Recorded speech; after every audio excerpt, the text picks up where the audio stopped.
Assalamualaikum warahmatullahi wabarakatuh. Waalaikumsalam warahmatullahi wabarakatuh. Alhamdulillah, wassalatu wassalamu ala asyrafil khalqillah Sayyidina wa maulana Muhammad ibn Abdullah wa ala alihi wa ashabihi wa man tabi'ahu wa nasarahu wa wala wa la hawla wa la quwwata illa billah, amma ba'd. Hadirin saudara-saudara jamaah Majlis Ta'lim Masjid Baitul Majid yang saya muliakan, khususnya pimpinan Al-Mukarram Bapak Haji Abdul Aziz beserta para pengurus, juga para hujjaj, para asatizah dan remaja sekalian. Syukur alhamdulillah, malam hari ini untuk yang kesekian kalinya kita dipertemukan kembali oleh Allah Subhanahu wa taala. Mudah-mudahan pertemuan ini Allah berkenan memberikan balasan kepada kita, balasan pahala yang sebesar-besarnya, dan Allah berkenan mengampuni kekurangan, kesalahan dan dosa-dosa kita, dan semoga Allah bukakan pintu ilmu yang seluas-luasnya. Amin ya rabbal alamin. Malam hari ini kita mendapat pelajaran dari kitab fiqh, yaitu halaman 59, kalau enggak salah kalimat yang berbunyi wa minha ayata'ahada muqahu. Apa itu? Kemarin kan sampai wailun lil aqabi minan nar, halaman 59. Saudara, ini menerangkan tentang sunat-sunat di dalam berwudu. Sunat berwudu banyak sekali ini ya, yang udah dibahas sudah banyak. Sekarang ini lanjutannya ini. Dan diantaranya nih wa minha ayata'ahada, ia menjaga, memperhatikan muqahu, muknya. Apa ini muknya? Wa huwa taraful ain mimma yalil anfa. Muk di sini artinya ujung dari mata yang lebih dekat kepada hidung. Nih, jadi ini pongkol mata lah istilahnya. Kalau ini ekor mata, ada ekornya, ada kepalanya ya. Ada ekor alias buntut. Ini buntut ini. Jadi bagian yang dekat kuping buntut dari mata, bagian yang dekat hidung kepala mata begitu. Nah ini katanya di yata'ahad, diperhatikan banget. Ya. Kalau ada tai matanya, wah, jadi wajib tuh bersihin. Ya. Kalau nggak ada jadi sunat begitu. Kalau ada ya bersihin dulu tai mata, dia akan menghalangi sebagian dari mata, menghalangi dari kena air wudu. Tapi kalau nggak ada tai mata ya berarti kita artinya memelihara dalam arti ya inilah menggosok begitu, mengenakan air pada ekor dan pada kepala mata jadi sunat hukumnya. Nih, saya ulangin, wa minha ayata'ahada muqahu. Dan di antara sunat-sunat berwudu yaitu dia memelihara atau memperhatikan ekor kepala matanya, muqahu. Wa huwa taraful ain, yaitu muk itu pinggiran mata mimma yali al anfa, yang dekat kepada hidung. Yang dekat kepada hidung ya kepalanya. Nah baru nih ekor nih wal lihadha. Jadi ayata'ahada muqahu wal lihadha gitu. Dia memperhatikan kepala mata, juga memperhatikan ekor mata. Al-lihaz ini ekor mata. Wa huwa tarafuha, yaitu pinggiran mata mimma yalil udhun, yang dekat ke kuping. Yang dekat ke kuping. Ya. Itu diperhatikan, ini termasuk sunat wudu. Kecuali ada tai matanya, wah udah wajib tuh tangannya disentuhkan, ujung jarinya disentuhkan pelan-pelan ya, supaya hilang tai matanya. Apalagi pagi, subuh maksudnya ya, itu belekan katanya, yang ada kucing belekan. Baik, selanjutnya Wa kadza kullu ma yukhafu ighfaluhu. Dan begitu juga supaya diperhatikan setiap yang dikhawatirkan terlupakan. Setiap yang dikhawatirkan terlupakan, kurang perhatian sehingga lupa begitu. Itu perlu diperhatikan. Ya, di antaranya tumit ini. Ya, ini udah ada penjelasan duluan itu. Tumit kadang-kadang terlupakan karena dia di belakang. Jangan-jangan digosok-gosok depannya aja. Belakangnya kagak. Wah, kacau itu. Tadi ada wailul lil aqab katanya. Celaka itu orang-orang yang meninggalkan tumitnya dari kena air itu. Bahaya.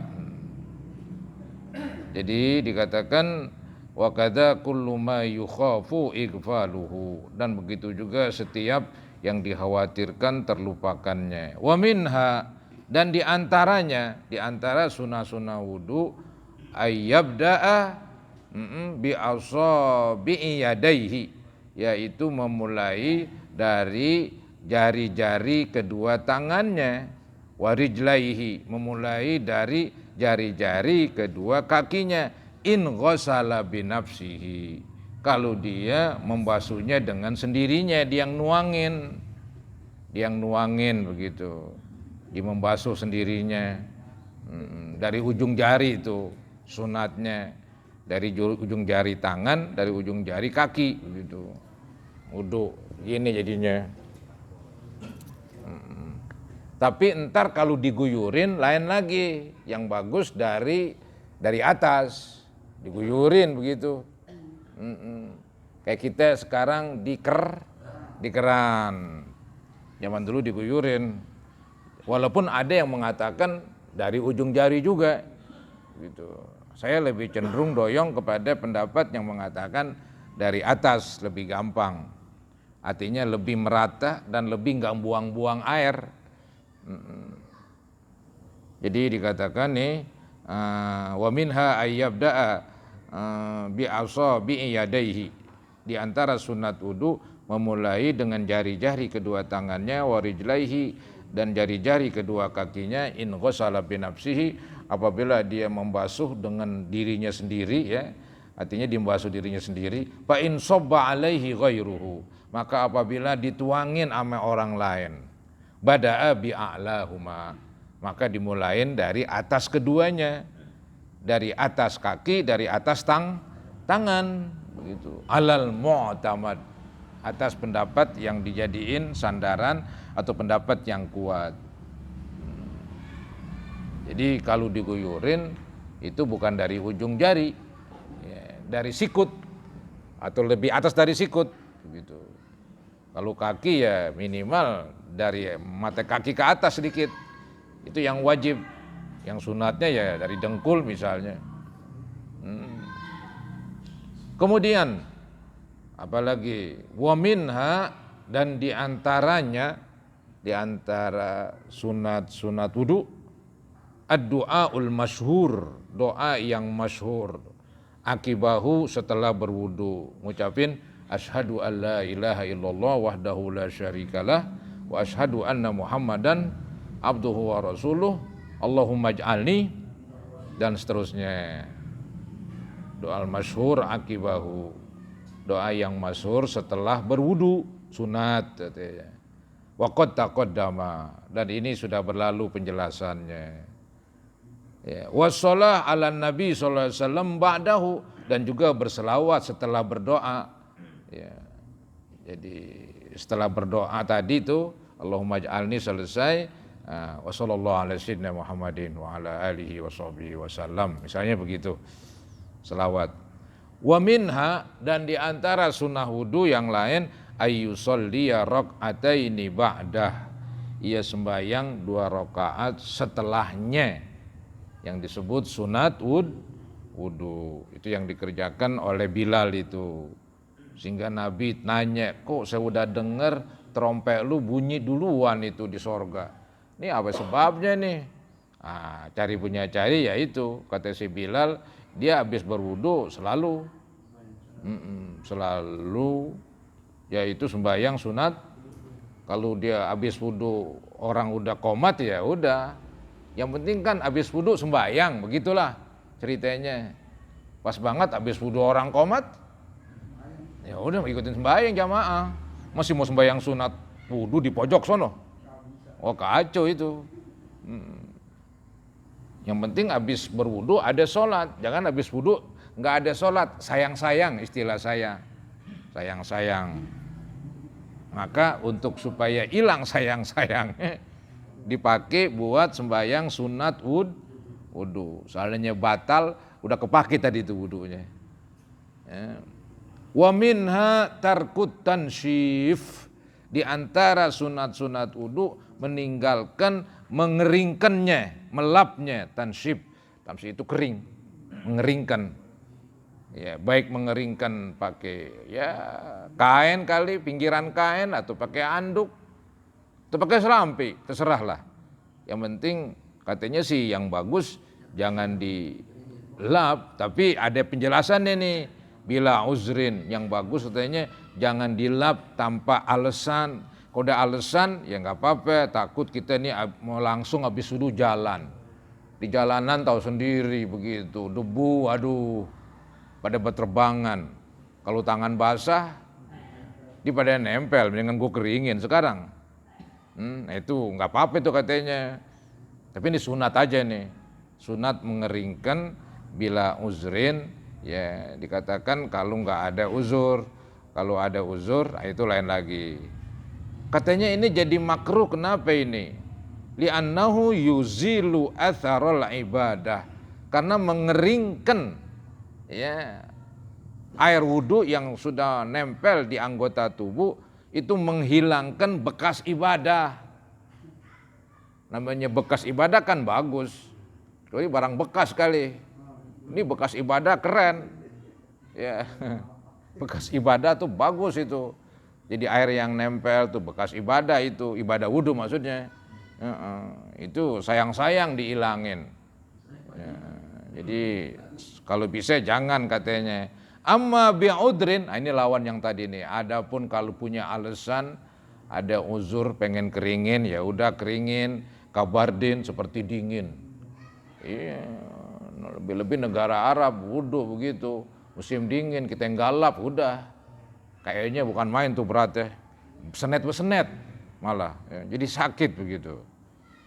Kabardin wa khaufi iltisaqi najasatin, contoh uzur yang lain takut melekat najis karena mukanya basah, tangannya basah, najis bertebarangan misalnya, ya takut nempel itu.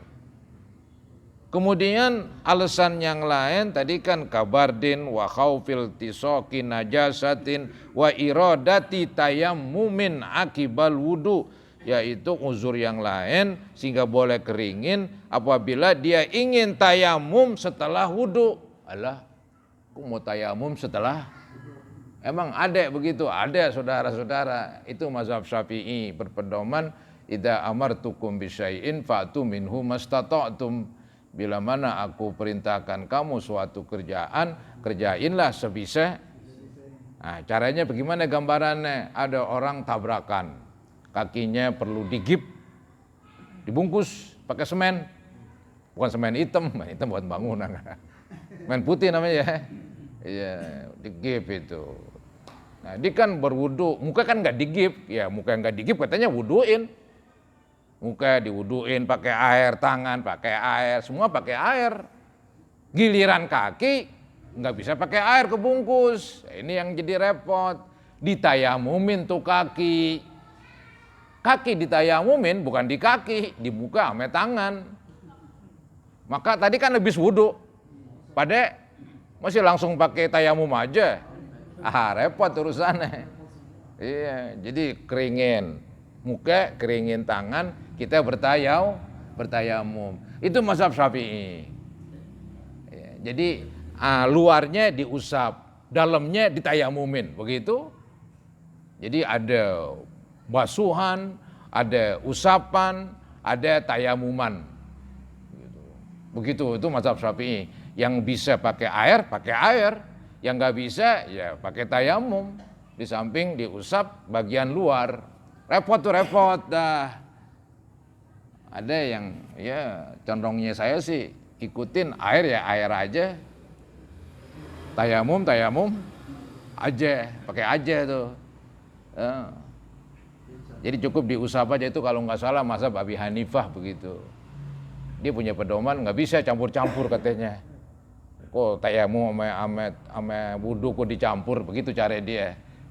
Kata mazhab Syafi'i nggak bisa. Itu kan melaksanakan kerjain sebisa. Yang bisa pakai air ya pakai air. Yang nggak bisa ya pakai tayamum.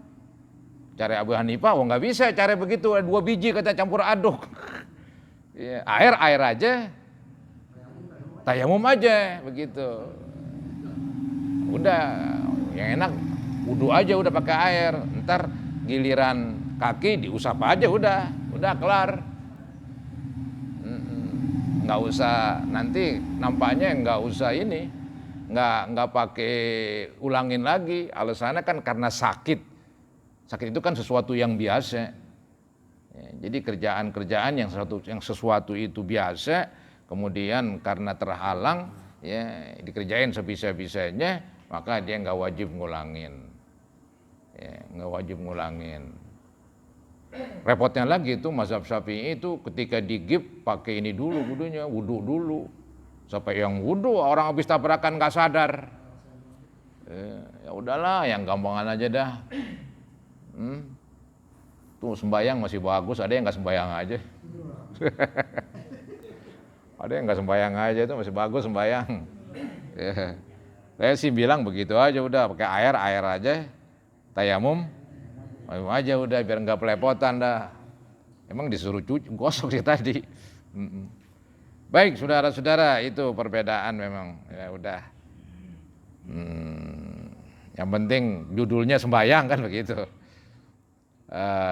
Selanjutnya tadi wa iradatit tayammumin akibal wudu fala karahata, maka enggak makruh tuh ngeringin. Kemudian wa inna syafa fal aula alla yakuna bitarafi saubihi.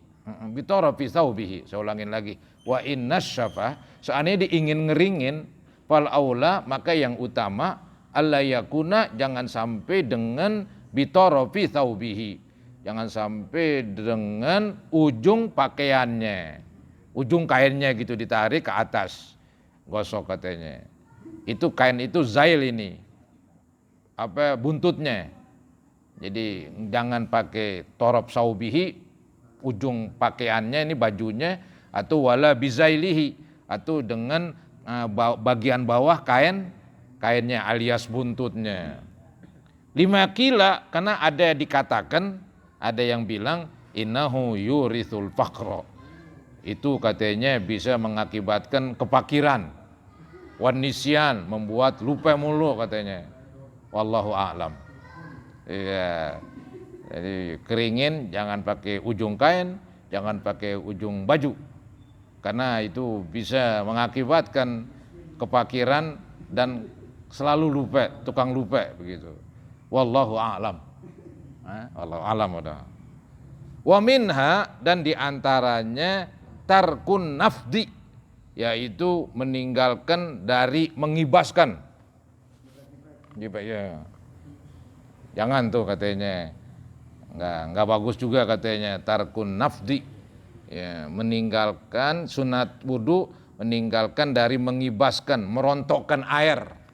Tadi kan mengeringkan dengan lap, sekarang dikibasin, itu hampir sama sih maksudnya. Nah ini diceritakan kata barri, ini seperti pengen berlepas diri minal ibadah, dari ibadah, kayak pengen bebas dari ibadah begitu. Ogah-ogahan udah nih. Gambarannya begitu. Jangan katanya. Wa amma khabaru, adapun hadis yang berbunyi annahu sallallahu alaihi wasallam atathu Maimunatu bimandilin. Ada hadis bahwa Maimunah istri Nabi bawain mandil. Mandil ini kita bilang anduk lah, semacam anduk. Walaupun kadang-kadang secara bahasa diartiin selampi begitu. Selampi gedean dikit, mandil. Faraddahu, maka Nabi tolaknya. Ya. Faraddahu, maka Nabi menolaknya. Wa ja'ala yaqulu bil ma'i hakadha yanfuduhu. Kemudian Nabi memulai, ini kata-kata yaqulu nih yaf'alu artinya. Ada qala artinya fa'ala. Katanya wa ja'ala, maka Nabi memulai berbuat dengan air begini nih. Dikibasin.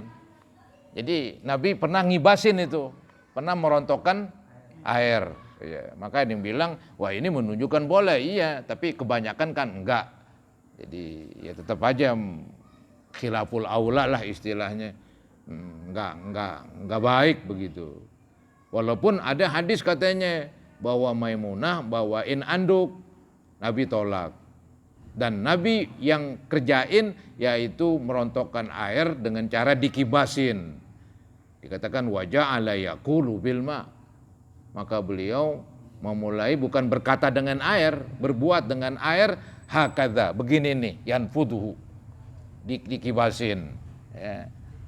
Palibayanil jawaz, maka hadis ini menunjukkan bahwa bolehnya mengkibaskan. Ya. Tapi sebaiknya jangan tadi, karena katanya ini menggambarkan katabari, ingin berlepas diri dari ibadah, kayak ogah-ogahan. Wa minha, diantara sunat berwudu, ya, wairu zalik, dan lain-lainnya katanya. Di antaranya lain-lainnya. Lucu tuh omongan. Wa minha wairu zalik, dan diantara lagi lain-lainnya. Enggak semuanya, dah banyak katanya. Nah, dibilang wa taqaddama, dan telah berlalu tuh penjelasan.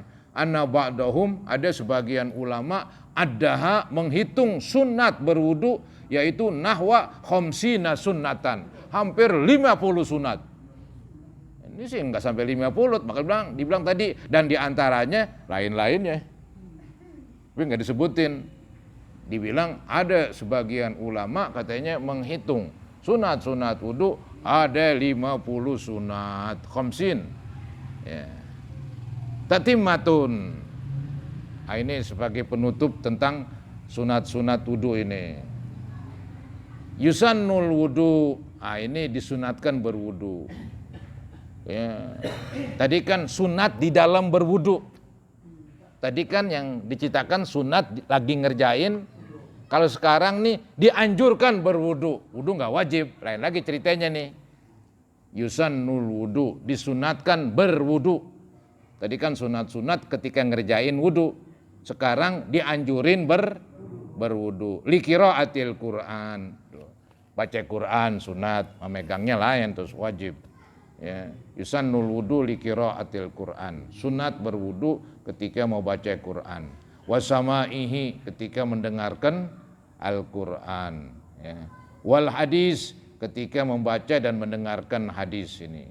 Wal hadis wasamaihi, artinya membaca hadis dan mendengarkan hadis.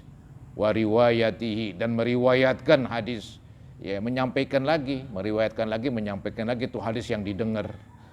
Wa hamli kutubil hadis, dan sunat berwudu dalam membawa buku-buku hadis, kitab-kitab hadis. Wa tafsir, kitab-kitab tafsir. Wal fiqh, kitab-kitab fikih, kitab agama semua itu disunatkan bawanya aja berwudu. Wa kitabatiha, dan menulisnya, ya, menulis ilmu-ilmu agama. Yang ngarang-ngarang ini sebelum ngarang wudu, begitu. Wah, hebat banget itu. Wa qiraatil ilmi syar'i, dan sunat berwudu di dalam membaca ilmu syar'i, ilmu agama, ilmu syar'i, ilmu agama. Semua ilmu-ilmu agama disunatkan tuh. Ketika dia mau baca, mau belajar, dia menulis, membawa buku-bukunya, disunatkan berwudu. Wal azan, mau azan sunat berwudu. Walaupun boleh aja batal-batal azan. Wal julusi fil masjid, duduk di masjid sunat berwudu. Wa dukhulihi, masuk ke masjid sunat berwudu. Wal wukufi bi Arafah, wukuf di Arafah sunat. Yang wajibkan, yang rukun dalam haji wukufnya. Orangnya jedok di Arafah, dia baca, dia berwudu, itu tambahan aja. Nah, ini dia sunat dalam keadaan berwudu waktu di Arafah, wukuf di Arafah. Wassa'i, ketika sa'i, menempuh jarak dari Sofa dan Marwah, itu rukun umroh dan rukun haji. Sunat berwudu. Kalau tawaf wajib berwudu, karena tawaf syaratnya suci dari hadas kecil dan seterusnya. Tapi kalau sa'i nggak mesti suci, lagi batal ya udah terusin aja. Inti wudu lagi, itu sunatnya. Itu sunatnya. Jadi sunat berwudu ketika sa'i. Wa ziyarati qabrihi sallallahu alaihi wasallam. Ingin ziarah kubur Nabi. Ya, kita diajak ziarah ke Madinah. Nah, di Madinah datang dah ke kuburan Nabi, liwat begitu. Nah, sebelum masuk berwudu dulu. Itu ziarah kuburnya Nabi sallallahu alaihi wasallam wa ghairihi, dan ziarah selain kuburnya Nabi. Wa ghairihi, dan selain beliau. Ya, para aulia misalnya. Kemudian wa min hamlil mayyit, dan ketika membawa si mayit ngotong, sunat berwudu. Wa masihi, dan ketika menyentuh mayit. Wa minal fasdi wal hijama, sunat berwudu ketika bersanggrah ini, berbekam, nguarin darah itu. Wal qai, sunat berwudu habis muntah. Al qai habis muntah, sunat berwudu. Wa akli lahmil jazur, dan sunat berwudu habis makan daging onta. Habis makan daging onta, al jazur, onta. Kemudian waqohatil musolli, dan habis ketawenya orang yang sembahyang. Kok bisa begitu? Begini ceritanya. Orang yang sembahyang ketawa, batal sembahyangnya. Wudunya nggak batal. Cuman alangkah baiknya berwudu lagi, sunat. Ya, sunat wudu lagi. Ketawa dalam arti kedengaran atau ketawa? Bukan, iya ketawa kedengeran kan batal. Ya ini orang sableng lagi sembahyang. Orang sableng lagi sembahyang ketawa, ha misalnya kan. Ada suara di luar gitu. Ya pokoknya mungkin dia terbahak-bahak ketawanya dengar apa kali. Ya. Nah itu dia batal sembahyangnya. Cuman nggak wajib wudu ngulangin lagi sembahyangnya. Tapi sunatnya si wudu ini. Itu dia.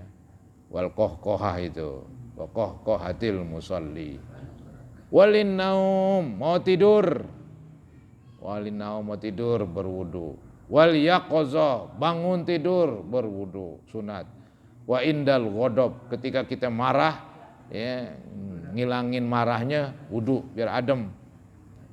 Wa kulli kalimatin qabihatin, dan disunatkan berwudu karena mengucapin kalimat yang jelek. Karena mengucapin kalimat yang jelek. Wa min qassis syarib, sunat berwudu setelah memotong kumis. Potong kumis. Wa halqir ra's, ketika setelah mencukur rambut kepala. Wa khutbati ghairil jumu'ah, sunat berwudu ketika khutbah bukan Jumat. Kalau Jumat dalam keadaan berwudu wajib. Kalau khutbah Idul Fitri, Idul Adha, batal, jalan terus. Begitu. Ya, sunat berwudu. Khutbah apalagi nih, sembahyang istisqa, sembahyang gerhana, gitu.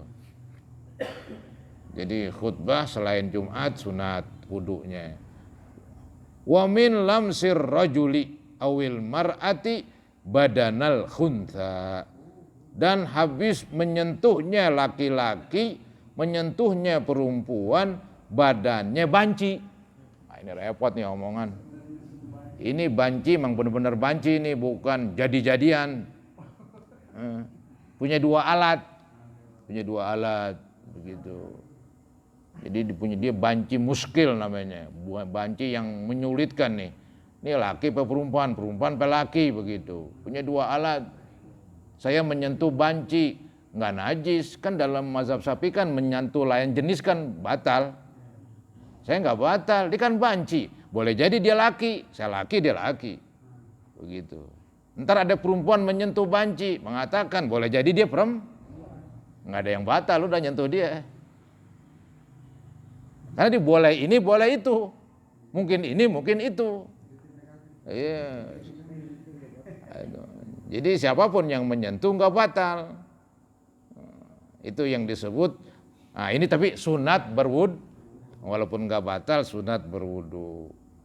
Begitu. Wa min lamsir rajuli awil mar'ati badanal khunsa au ahada kubulaihi, atau menyentuh salah satu dari kubulnya, dari kemaluannya. Ini bikin repot lagi nih omongan. Ya. Jadi kan banci punya dua alat begitu. Anggap saya pegang alatnya, jangan-jangan tuh alatnya daging lebih. Jangan-jangan daging, anggap alat laki saya pegang, ya boleh jadi perempuan. Boleh jadi laki, ya. Cuman kalau menyentuh laki, ya, tapi kan kita anggap itu burungnya daging lebih, bukan burung beneran. Ya, ini sih repot juga neranginnya nih. Jadi katanya nih au ahadi kubulaihi. Ya, jadi menyentuhnya laki, menyentuhnya perempuan, badannya banci, selesai itu. Au ahadi kubulaihi, atau menyentuhnya laki, menyentuhnya perempuan, salah satu dua alat kelaminnya. Idza massa kullu minhuma ya ghayra ma lahu, tuh bila mana masing-masing dari keduanya, masing-masing laki perempuan, ya, menyentuh yang ghayra ma lahu, yang bukan serupa dengan milik dia. Maksudnya ini anggap saya laki, ya, menyentuh apa aneh kemaluan perempuan, alat perempuan, kemaluan alat perempuan, saya nggak batal. Loh, kok nggak batal? Boleh jadi alat kemaluan daging lebih, ya, daging lebih begitu. Dan dia adalah laki karena saya laki. Ya, syaratnya ini yang syaratnya dia laki. Ini kan tadi ceritanya apa tadi? Ghayra ma lahu. Agak repot nerangin ini. Jadi apabila seorang laki atau perempuan menyentuh masing-masing dari keduanya itu, masing-masing dari laki atau perempuan menyentuh ghayra ma lahu, selain yang ada dimiliki. Yang menyentuh kan laki, jangan menyentuh kemaluan laki, menyentuh kemaluan perempuan. Ya. Dia bukan perempuan, dia banci. Ceritanya dia bukan perempuan. Kalau perempuan sih selesai ceritanya. Dia ceritanya banci. Cuman kita sentuh alat saya laki. Alasannya nggak apa-apa. Alasan pertama itu yang banci adalah laki. Alat perempuan daging sama aja saya pegang tangan orang laki, saya habis wudu. Apa urusannya? Oh begitu. Repot juga neranginnya nih. Nih dicontohkan nih bi'an masar rajulu alatan nisa tuh. Seperti menyentuhnya laki-laki alat perempuan. Yang di situ alat perempuan, bukan perempuannya nih. Dia bukan perempuan, dia banci. Iya, cuman yang dipegang alat perempuan. Jadi kesimpulannya bahwa banci itu laki, alat perempuan daging lebih begitu. Wa innama lam yajib hina idzin, dan hanya saja tidak wajib berwudu ketika itu. Lihtimali, karena dimungkinkan annal khunsa, bahwasanya si banci rajulun. Ya, yang tadi saya bilang, nih saya anggap nih banci laki, saya sentuh kemaluan perempuan, maka saya anggap kemaluan perempuan daging sama aja saya menyentuh tangan laki-laki, nggak ada bedanya. Cuman kalau menyentuh Bagian laki-laki itu yang repot, namanya kita menyentuh zakar. Mau lari kemana lo? Ya, kita kan menyentuh zakar kita batal. Menyentuh zakar dia batal juga tuh. Itu udah nggak bisa lari dia. Nggak bisa dibilang daging lebih dah katanya. Bentuknya zakar mau diapain? Capek nih ngomong begini nih. Agak aneh saudara-saudara. Jarang terjadi sih, jarang. Ini hanya jikalau ini. Jikalau. Kan begitu. Jadi dikatakan di sini mana didah litimali anal hunsa rajulun wa haza udwun zaidun. Ini adalah anggota lebih alias daging lebih. Au massatil mar'atu alatar rijal. Yang tadi lawannya nih. Ada perempuan menyentuh banci ceritanya. Bukan laki, bukan perempuan. Ya, perempuan menyentuh banci. Cuma yang disentuh alat laki. Kayak tadi juga. Gua anggap perempuan dia. Kata perempuan nih yang menyentuh. Dia perempuan. Itu alat laki, daging lebih. Ini main akal juga ini. Wa inna ma lam yajib hina idzin. Dan hanya saja tidak wajib ketika itu, enggak wajib berwudu lihtimali annal khuntha untha. Karena kemungkinan si banci adalah perempuan. Kecuali saya pegang alat perempuan, sama aja saya pegang alat saya. Batal. Ini yang berlawanan kudunya. Kalau ini banci, yang memegang perempuan pegang alat laki. Kalau yang memegang laki pegang alat perempuan. Begitu. Ya, wahaza udwun zaid. Ini daging lebih nih yang dipegang tadi alat laki oleh perempuan. Terus ini mesti pelan-pelan dimahami ini. Wa amma idza massa kullu minhuma mithla ma lahu. Nah, yang tadi lawannya nih. Tadi kan dia menyentuh yang bukan kayak milik dia. Anggap yang menyentuh laki. Jangan sentuh si banci itu alat laki. Yang menyentuh perempuan. Jangan disentuh alat perempuan. Begitu. Lu sentuh aja ya udah batal. Ini diterangkan nih. Wa idza massa kullu minhuma mithla ma lahu. Ya, seandainya nih ya masing-masing laki perempuan menyentuh yang seperti apa yang dimiliki. Fal wudu hina idzin wajibun. Wajib udah wudunya batal. Menyentuh kemaluan kita batal, apalagi kemaluan orang. Kalau tadi tuh kalau yang berlawanan daging lebih. Sekarang kita nggak bisa bilang daging lebih nih. Nggak bisa begitu ya. Berbentuk kemaluan. Baik. Apa itu? Li'annal khuntha fi suratir rajul. Karena banci tadi nih kalau dia fi suratir rajul, kalau dianggap dia laki-laki, ya, anggap kan tadi banci bisa laki bisa perempuan. Anggaplah kita anggap laki-laki. Ya, tadi kan ini ceritanya memegang yang sama ya. Itu batal. Nah, karena banci itu ya kalau seandainya dia laki-laki ya, in kana rajulan, kalau memang dia laki, faqad massa zakarahu, maka dia telah menyentuh zakarnya, menyentuh zakar ya batal. Kalau dia bukan laki berarti menyentuh perempuan, batal. Boro-boro alatnya, kulit tangannya juga batal, apalagi alatnya. Ini kan cerita ini menyentuh alat ini.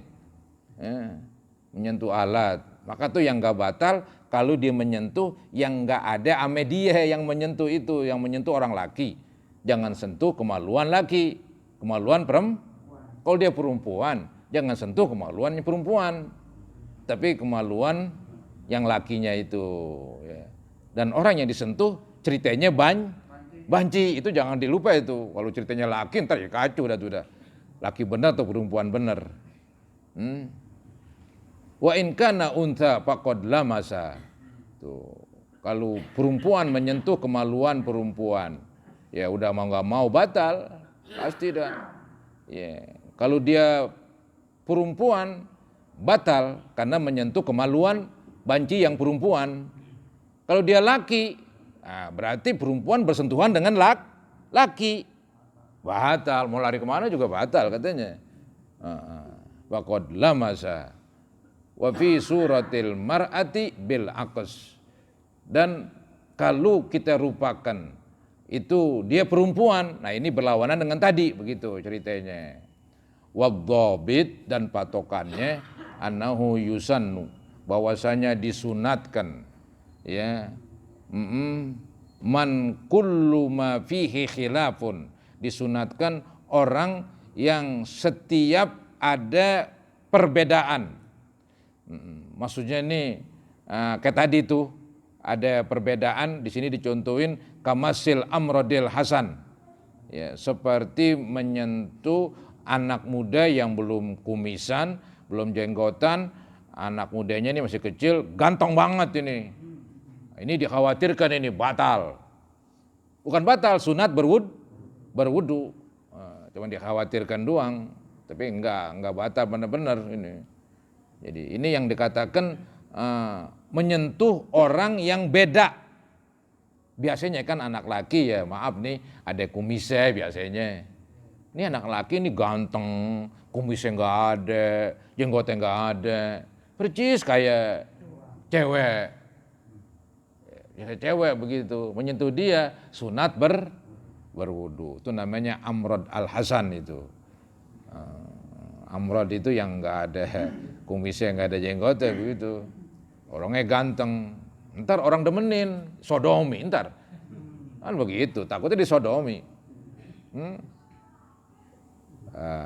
Itu menyentuh dia sunat aja sih berwudu. Jadi orang itu ada khilaf, artinya beda lah, orang itu beda. Jadi man kullu ma fihi khilaf. Patokan ini setiap orang yang beda, biasanya ya, anak muda udah mulai tumbuh jenggot kumis misalnya, ini kagak ini. Ini disunatkan. Wa yundabu idamatul wudu. Sunat terus menerus berwudu. Ya, sunat terus menerus berwudu liyakuna ala thaharatin, agar dia berada dalam kesucian daiman terus menerus. Wala yundabu lidukhuli ala nahwi amirin, tidak disunatkan berwudu kalau mau masuk nemuin semacam amir, raja lah ya, gubernur kayak raja kayak pejabat, nggak ada wudu-wuduan ya.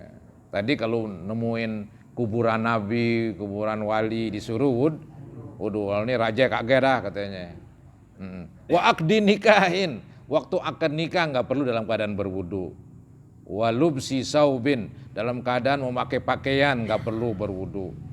Wa khuruj lisafarin, keluar mau bepergian nggak perlu berwudu. Tapi ada tapinya nih, ada tapinya. Tujuannya berwudu untuk menjaga diri. Jangan sampai namanya bepergian kan nggak nabrak ya, ditabrak kan begitu biasanya. Maka supaya nggak ada nah itu boleh juga itu. Ada yang mengatakan mau pergian jauh berwudu, karena wudu itu senjata. Ya, wudu itu senjata orang yang beriman katanya. Jadi senjata agar menangkis musibah itu. Itu ada yang bilang boleh. Pergian ngeri, wa khuruj li safarin, keluar untuk bepergian, wa liqa'i qadimin, ya menemui orang yang datang, enggak mesti wudu. Ada orang datang tamu begitu, enggak lah. Wa ziyarati walidin, berkunjung ke rumah orang tuanya, enggak mesti wudu. Wa sadiqin, berkunjung ke rumah teman, kagak juga enggak disunatkan wudu. Wa iyadati maridin, nengokin orang sakit, kagak juga. Ya, wa tasyi'i janazatin, artinya membawa jenazah ini ke kuburan, membawa ke kuburan. Tasyi' nganter jenazah ke kuburan, nggak mesti berwudu, nggak disunatkan maksudnya. Wa dukhuli suqin, masuk ke pasar, nggak disunatkan berwudu. Ya. Habislah ceritanya itu tentang wudu. Selesai. Wallahu a'lam bishawab. Lumayan juga tuh ngabisin. Baik saudara-saudara, habislah sunat-sunat wudu. Tadi dibilang hampir 50 kalau dihitungin. Ya. Nah, ini yang akan datang nih istinja. Faslun fil istinja yang akan datang. Ya ini nambah-nambah ilmu yang udah ada. Ngingetin yang udah ada biar lepeg. Kalau belum tahu emang saatnya untuk tahu, mau kapan lagi nggak mau tahu gitu. Sesegera mungkin lah untuk tahunya. Tapi yang udah mengetahui biar lepeg ya, biar nempel. Ya inilah mudah-mudahan Allah Subhanahu wa taala menjadikan ilmu-ilmu yang tadi saya baca menjadi ilmu yang bermanfaat. Dan semoga Allah ampuni kekurangan kita, kesalahan kita, dosa-dosa kita, termasuk juga dosa ibu bapak, guru-guru, mertua, istri, anak. Semoga Allah ampuni mereka. Semoga Allah ampuni kita sekalian. Al-Fatihah ala ma nawaina wa ala ma nawaitum wa ala ma nawal hadirun wa ila hadratin Nabi Rasulullah sallallahu alaihi wasallam. Al-Fatihah. A'udzubillahi minasyaitonir rajim. Bismillahirrahmanirrahim. Alamin ar-Rahmanir Rahim. Maliki yaumiddin. Wa nasta'in ihdinas siratal mustaqim. Siratal ghairil maghdubi 'alaihim waladdallin. Amin. Astaghfirullahalazim. Astaghfirullahalazim. Astaghfirullahalazim. Allahumma salli ala sayyidina Muhammad wa ala sayyidina Muhammad wa sallim tasliman katsira walhamdulillahi rabbil alamin. Allahumma anfa'na bima 'allamtana wa 'allimna ma yanfa'una wa zidna ilman nafi'a. Allahumma inna na'udzubika min ilmin la yanfa' wa min qalbin la yakhsha wa min nafsin la tashba' wa min du'ain la yusma'. Rabbana ighfir lana wa liwalidina warhamhum kama rabbawna shighara wa li jami'il muslimina wal muslimat wal mu'minina wal mu'minat al ahya'i minhum wal amwat. Rabbana atina fid dunya hasanah wa fil akhirati hasanah wa qina azaban nar. Sallallahu ala sayyidina Muhammadin wa ala alihi wa sahbihi wa sallam. Alhamdulillahi rabbil alamin. Assalamualaikum warahmatullahi wabarakatuh.